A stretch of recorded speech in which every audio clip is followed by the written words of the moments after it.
Paz do Senhor, meu amado, bem-vindo de volta à nossa escola bíblica. Nós estamos estudando a carta de Paulo aos Tessalonicenses. Então pega sua Bíblia, pega o seu caderno de estudos, ora o Senhor, pede a Ele discernimento, entendimento, conhecimento, sabedoria. Pede a Ele proteção para que nós possamos desvendar dos seus mistérios. Pois muito bem, estamos fechando o capítulo 4, que fala da exortação ética e já começa o estudo da parousia, que é a segunda volta de Jesus. Então, vamos ver o que é que Paulo tem a nos contar sobre isso. Muito bem, nós vimos um imperativo negativo no vídeo passado, ou seja, deixar de fazer, sede santos. Aqui, Paulo fala de um imperativo positivo, ou seja, aquilo que eu tenho que fazer. E ele retoma um assunto que é o assunto do amor. O amor fraternal. A palavra em grego é Filadélfia.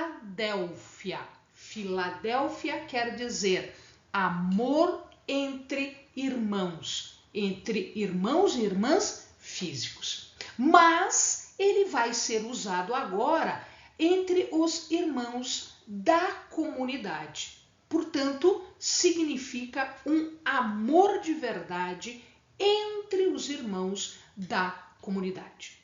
Não há nenhuma novidade aqui. Por quê? Porque o amor já era discussão no Velho Testamento.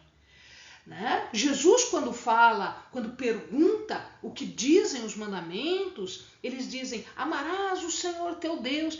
E ele diz: mas existe um segundo que é semelhante a esse: e amarás ao teu irmão, ao teu próximo, como a ti mesmo. Portanto, aqui nós estamos aproximando dois mandamentos que são vistos num só. Ou seja, o amor a Deus e o amor ao irmão. Não é só em relação à necessidade de amor, mas também Paulo está dizendo em como eu amo, como isto vai ser demonstrado. E nós somos capacitados por Deus, somos capacitados pelo Espírito Santo para fazermos como Jesus fez. Jesus é o nosso modelo e nós podemos fazer como ele nos ensinou, como o Espírito Santo vai nos indicar. Paulo, então, atribui um crescimento ao amor, ao poder santificador. E ele fala que o amor deles foi além do local, além da cidade. Lembrem, os irmãos, o seguinte: se eu tenho Tessalônica, que está colocado aqui, olha, Filipos está aqui, né? Aqui é toda a Macedônia, aqui para baixo eu tenho Corintos, Atenas. Então o que ele está dizendo? Que o amor deles ultrapassou a barreira geográfica, vai além da própria fronteira da sua cidade. Tinha evidência de que eles estavam progredindo no amor de uma tal maneira que tudo isso estava atingindo toda a Macedônia, toda a região. Cristãos em Filipos, cristãos em Bereia, cristãos em Corintos, portanto, todos eles, nesses outros centros, já ficavam sabendo do amor destes tessalonicenses. E, portanto, ele diz, então, diligencie. O que é fazer as coisas com diligência? O que é diligenciar? É ser ansioso por fazer bem, por fazer melhor. É a questão de honra, de fazer com diligência, com cuidado, com zelo aquilo que está sendo colocado. Portanto, ele está dizendo: cresçam no amor, façam isso com diligência, façam isso com cuidado, façam isso para honrar a Deus, porque isso já está chegando em outras regiões.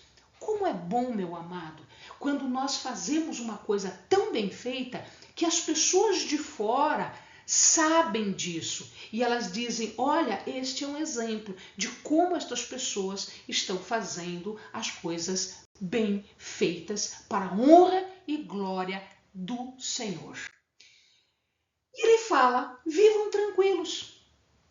O que é viver tranquilamente? É o contrário de ser abelhudo. O que ele chama de abelhudo? O que é ser abelhudo?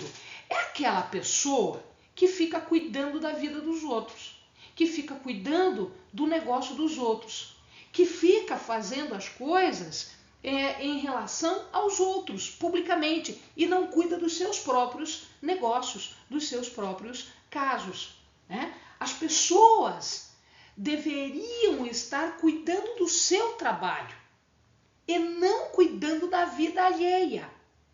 Então, muitas pessoas, inclusive, elas estavam se negando a trabalhar. E Paulo estava preocupado com isso. Porque, olha que coisa interessante,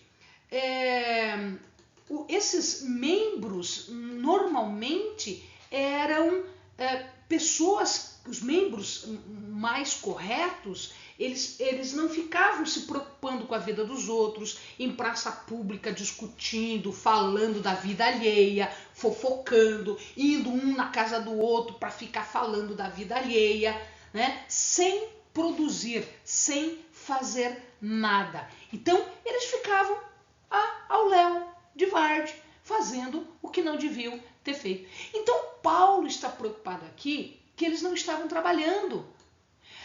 E isso é uma questão interessante porque os gregos, eles desprezavam o trabalho manual. Eles achavam que isso não era para nobre, isso não era para qualquer pessoa, isso era para escravo, isso era para servo. Então as pessoas não tinham que trabalhar com as mãos. Isso não era digno deles. Eles eram muito mais nobres e muito superiores a isso.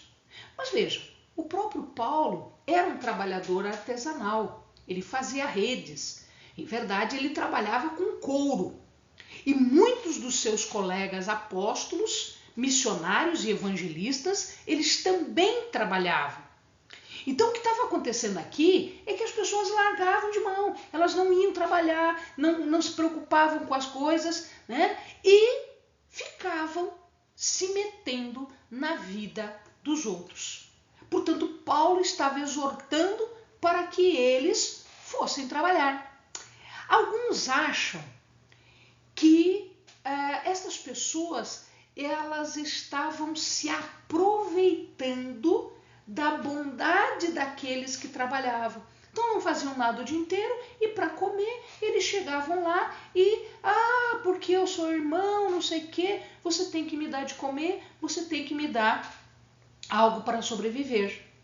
E isso sobrecarregava as pessoas, porque as pessoas não estavam trabalhando porque não conseguiam serviço, ou porque tinham dificuldade disso ou daquilo, ou porque eram mais velhas e não podiam trabalhar, ou porque tinham alguma doença e não podiam trabalhar. Não, elas não trabalhavam porque elas não trabalhavam, elas não queriam trabalhar, elas não queriam ganhar a vida por si sós.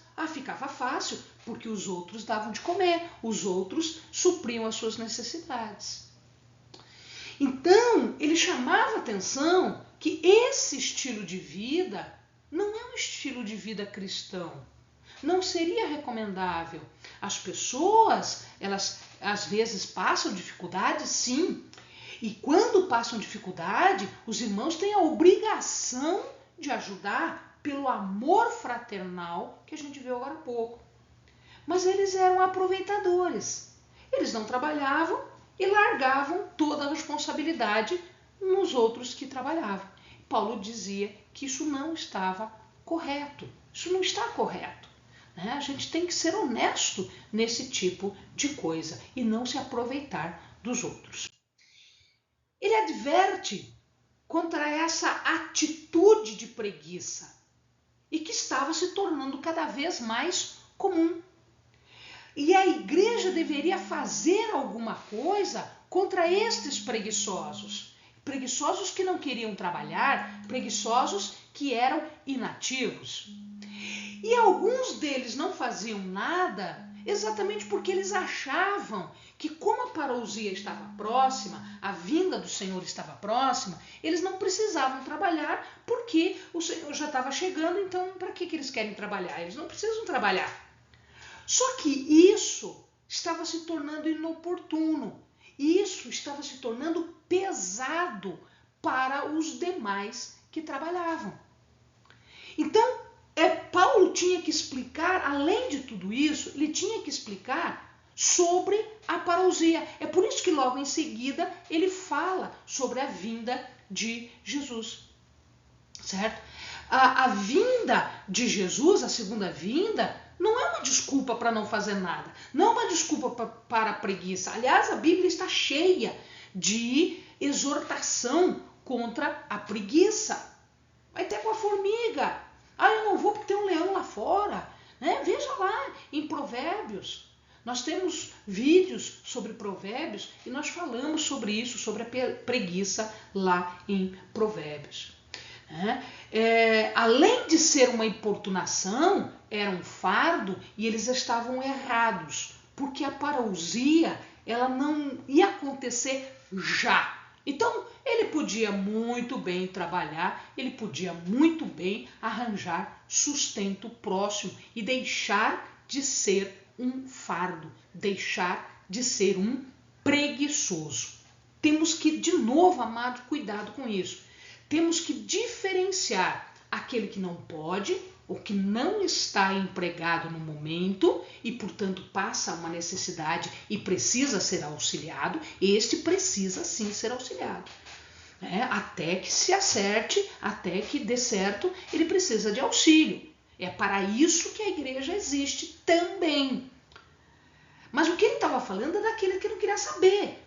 Ele até tinha oportunidade de trabalhar, mas ele não queria trabalhar, porque ele era um preguiçoso. Estava muito fácil viver às custas das outras pessoas. Paulo fecha essa parte exortando para que eles se portem com dignidade, um modo digno, levando em conta aqueles que estão fora estão enxergando isso. Isso não vai pegar bem também para os que estão lá fora, aqueles que não são cristãos. Então eles estavam se tornando pedra de tropeço para aquele que não era cristão. Eles estavam fazendo um testemunho contrário à vida cristã. E eles estavam dando uma má reputação à igreja. Claro que os cristãos não agradam a todo mundo. Claro que o nosso modo de vida não vai agradar o mundo, muito pelo contrário. O mundo é contrário ao nosso modo de vida. O nosso padrão de santidade é um padrão diferente do padrão do mundo. O mundo aceita um monte de coisa. Mas a gente também não precisa ajudar essa visão errada que os não cristãos têm de nós. Então tem que evitar. A preocupação é que eles não se tornassem verdadeiros dependentes parasitas da sociedade, tá? E aí levar em consideração a Deus. O próprio Jesus diz: eu preciso trabalhar porque meu pai trabalha até agora.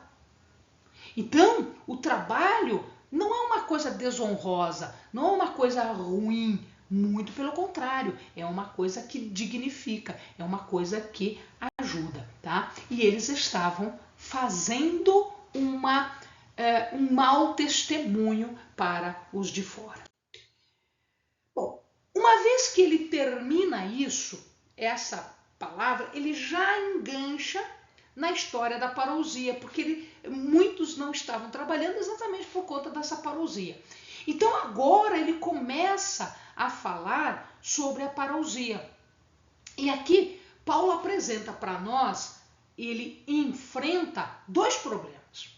Primeiro, um problema de saber, quando Jesus voltar, o que vai acontecer entre vivos e mortos? Jesus já tinha explicado isso e Paulo explica de novo. Os que morreram antes da parousia, eles ressuscitarão primeiro.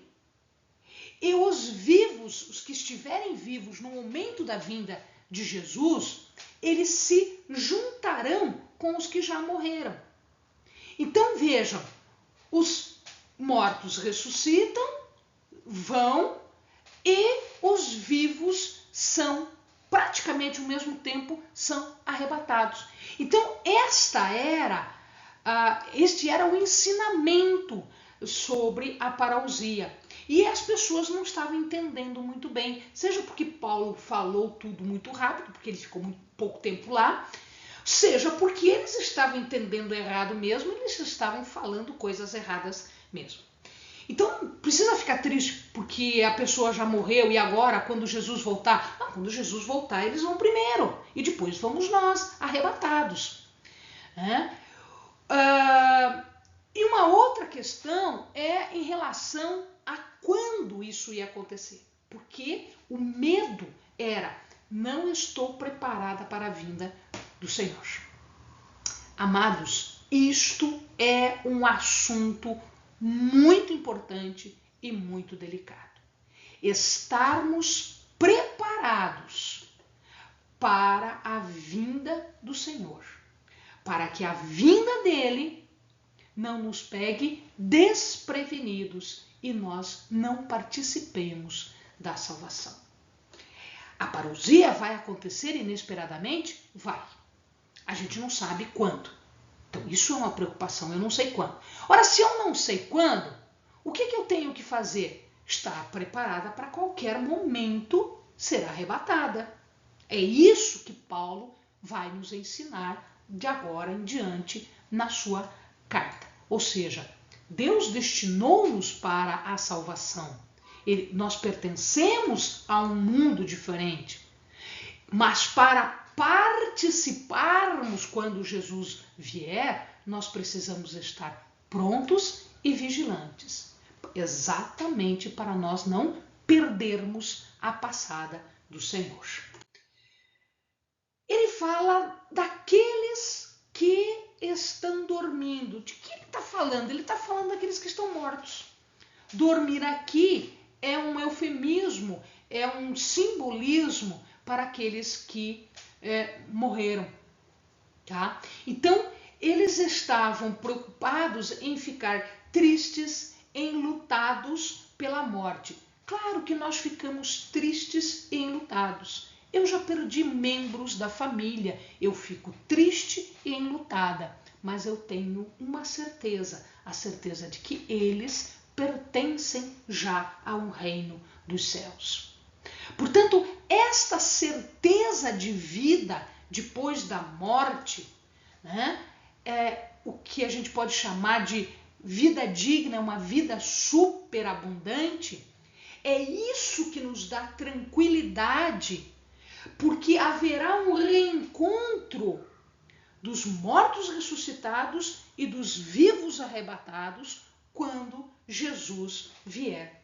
Então, alguns entendem esse ensinamento conforme Jesus explicou, e ele explica desta forma, mas alguns estavam, parece-me que, errados, e parece-me que eles estavam confundidos com isso. Então a esperança não é só sobreviver ou ter imortalidade, mas continuarmos uma vida com Cristo, no seu reino.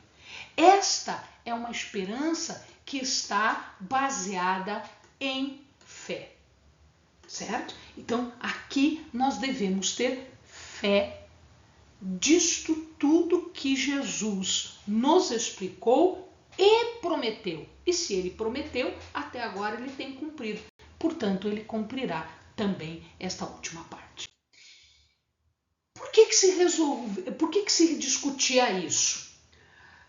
Já dissemos, ou porque Paulo não teve muito tempo para explicar, ou porque a explicação não ficou muito certa na cabeça deles. Então, eles achavam que a parousia ia acontecer logo, quando na verdade nós não sabemos quando ela vai acontecer. Nem Jesus sabia. Jesus disse, nem ao filho foi dito quando isso acontece. Então, muito provavelmente, essa explicação não foi completa. Então, muita coisa ficou sem explicar. Por isso que Paulo agora está escrevendo esta parte da carta. Amém, amados? Bons estudos.